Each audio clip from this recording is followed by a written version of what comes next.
Ô rage, ô désespoir, ô vieillesse ennemie, n'ai-je tant donc vécu que pour cette infamie?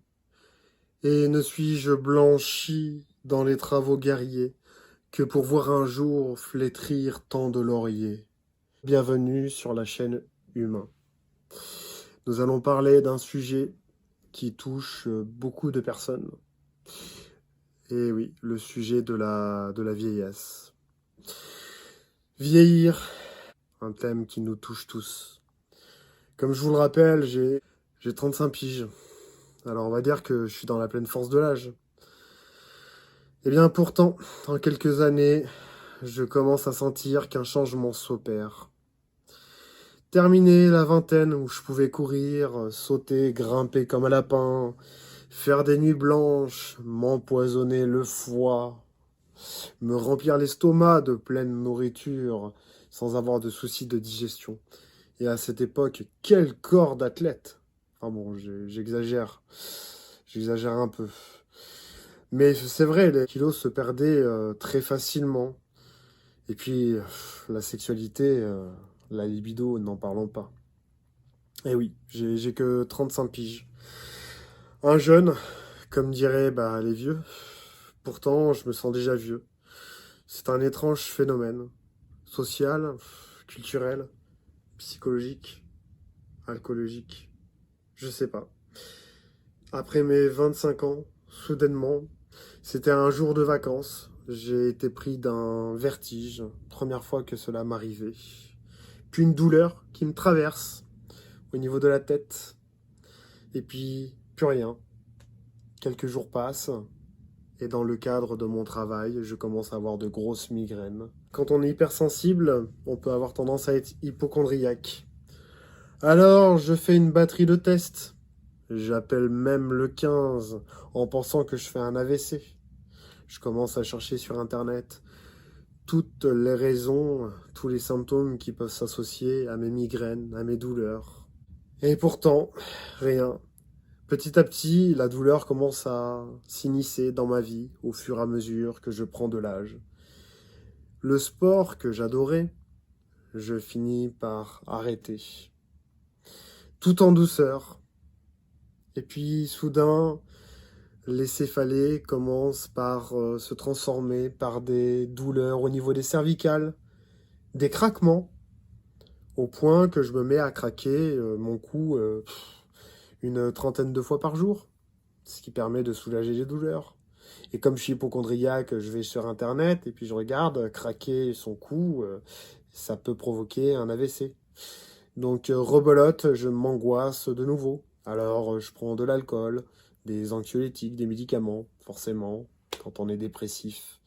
C'est un cercle vicieux finalement qui a tendance forcément à abîmer encore plus son corps. Et puis, toutes ces applications de musculation qu'on peut facilement trouver sur son smartphone, dont je tairai le nom. Oui, conseil en bas de page de d'abord voir avec son médecin traitant. En général, les exercices sont sur vidéo.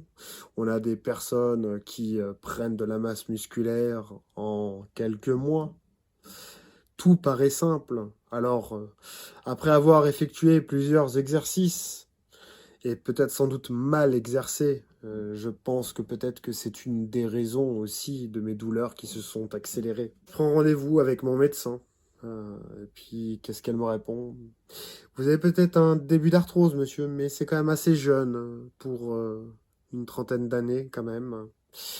Alors du coup, elle me dit, peut-être que c'est votre corps qui vieillit et vous n'avez plus votre vingtaine. Je prends conscience en même temps que je prends 1 kilo par mois de grossesse de ma conjointe. Il paraît que c'est un nom de prendre du poids pendant que sa femme prend du poids. Sauf que on les perd beaucoup plus difficilement. C'est vieux. J'avais tendance à les zapper aussi, ces vieux.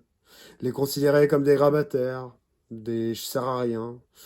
Je fais mes courses en plein samedi, en plein dimanche, alors que j'ai toute la semaine, grâce à ma retraite, grâce aux 30 glorieuses qui me permettent de vivre dans un certain confort. Alors, forcément, Je me dis, mais ces personnes grabataires qui ont 70, 80 ans, 90 ans, on a quoi finalement? J'ai 35 ans. On a une trentaine d'années de différence d'âge. Mais en fait, c'est rien du tout, une trentaine d'années. C'est là que je prends conscience en fait. Je pense à mon vieillissement. Qu'est-ce que je deviendrai quand j'aurai 50, 60, 70 ou 80 ans? J'aime bien boire, moi, je suis dépressif, alors l'alcool et puis un peu de drogue, ça me fait du bien. Et puis pas de sport, parce que j'ai pas le courage, la procrastination aussi. Je pense à mon grand-père qui a 90 ans, puis qui me dit, c'est fini, tu sais, ça passe tellement vite, profites-en, tu es jeune. Mais comment fait-il pour endurer déjà la douleur psychologique de se dire que dans quelques années, ou du jour au lendemain, tout peut s'arrêter, tous ces souvenirs, toute cette nostalgie, toute cette vie. Et là, je me rends compte finalement que mon grand-père est courageux. Il a beaucoup de douleurs, il ne voit plus très bien, et pourtant, dans sa tête, il a toujours les 20 ans ou les 35 ans, et les mêmes questionnements peut-être que je me pose aussi. Je réalise qu'après 20 ans, en fait, on reste les mêmes dans notre tête, émotionnellement parlant, bien sûr. On s'endurcit, évidemment, avec l'expérience de la vie. Mais 35 ou 80 ans, en fait, je réalise que dans la tête, bah, je resterai toujours ce jeune homme qui se questionne. Il y a ceux qui partent dans la solitude, d'autres dans l'agonie, bourrés de médicaments pour atténuer la douleur. Ces médicaments, finalement, c'est quoi? C'est de la morphine, on les met dans un état de coma, mais ils restent dans l'agonie.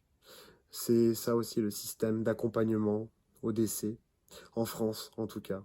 S'il fallait décider, est-ce que je pourrais choisir finalement?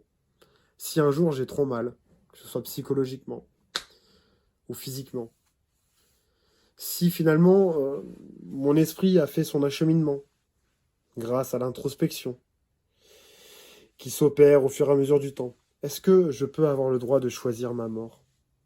Je sais, c'est un sujet tabou et en France non vraiment reconnu, même si je sais que parfois c'est fait en sous-main. Mais choisir sa mort, c'est génial en fait. C'est comme un au revoir. Mais choisir sa mort en France, jusqu'à maintenant. Parce que choisir de dire au revoir à ses proches, mais en partant loin de chez soi.